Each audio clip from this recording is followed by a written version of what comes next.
खरं तर जसं विधानसभेच्या आमदाराच्या अपात्रतेसंदर्भात हेअरिंग झाली, निकाल काय लागला हा वेगळा मुद्दा जरी असला तरी 2 वर्ष होत आले आम्ही ही आमदार अपात्रतेच्या संदर्भात 1-1.5 वर्षापूर्वी ही याचिका दाखल केलेली. याची कोणतीही हेअरिंग झाली नव्हती. नव्या सभापतीने याची सुनावणी घेण्याचा निर्णय घेतला. मी त्या निर्णयाचं स्वागत करतो.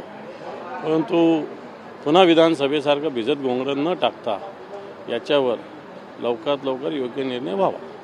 पण थोडं वेगळं पाहायला मिळतं, आतापर्यंत ज्या हिअरिंगचा अधिकार नीलम गोरे यांना होता त्यांचीच हिअरिंग आता सभापती घेणार आहेत. त्याविरोधात तुम्ही तक्रार सुद्धा केलेली होती. नाही, आमचा त्याच मुद्दा होताच ना. ज्यांची अपात्रता आहे, अपात्रता संदर्भात तक्रार दाखल आहे, त्यांची हिअरिंग कोण घेणार?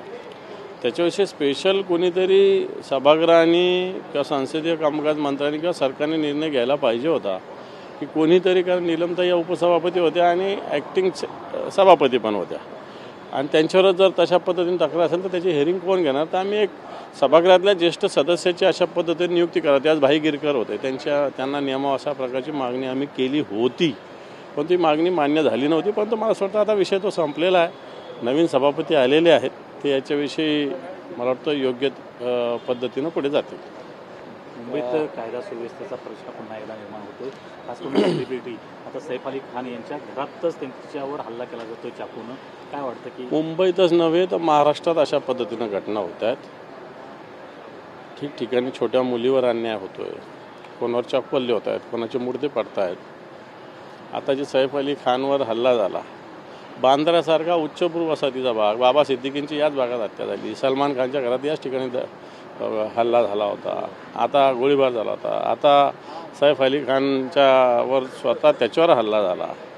कायद्याचा धाक या राज्यात मला असं वाटत नाही राहिलेला आहे. कोणी उठून कोणत्या गोष्टी करतं, किडनॅपिंग करतं आहे, चाकू हल्ले करतं आहे, महिलावर अत्याचार करतं आहे, पण सरकार मला असं वाटतं अजूनही ॲक्शन मोडवर आलेलं नाही. सेलिब्रिटी सुरक्षित नसतील तर सामान्य लोकांच्या सुरक्षेचा प्रश्न देखील हे पण सामान्य लोक तरी कुठं सुरक्षित आहे? बीडमध्ये केजमध्ये मस्साजोगच्या सरपंचाची हत्या झालीच ना. पोलीस जेलमध्ये एक सूर्यवंशी नामक परभणीच्या तरुणाला मारलंच ना.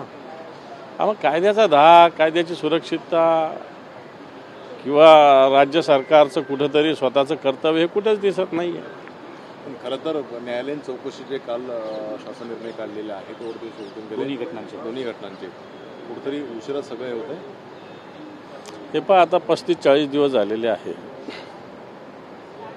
आत्ताशी कुठं जन आक्रोश मोठ्या प्रमाणावर निर्माण झाल्यानंतर आत्ताशी कुठे काही गोष्टी, जसं वाल्मिक कराडवर मोका लावायचा, त्याच्यानंतर त्यांना 302मध्ये घ्यायचं त्याला, हे आत्ता कुठं हळूहळू या सगळ्या गोष्टी होतात. याच मागण्या जर आधीच मंजूर झाल्या असत्या तर मला असं वाटतं एवढा जन आक्रोश आत्ता या महाराष्ट्रात झाला नसता.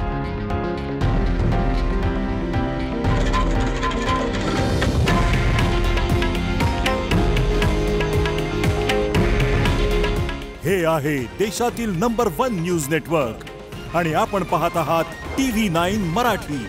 काळजी तुमची, हित महाराष्ट्राचं.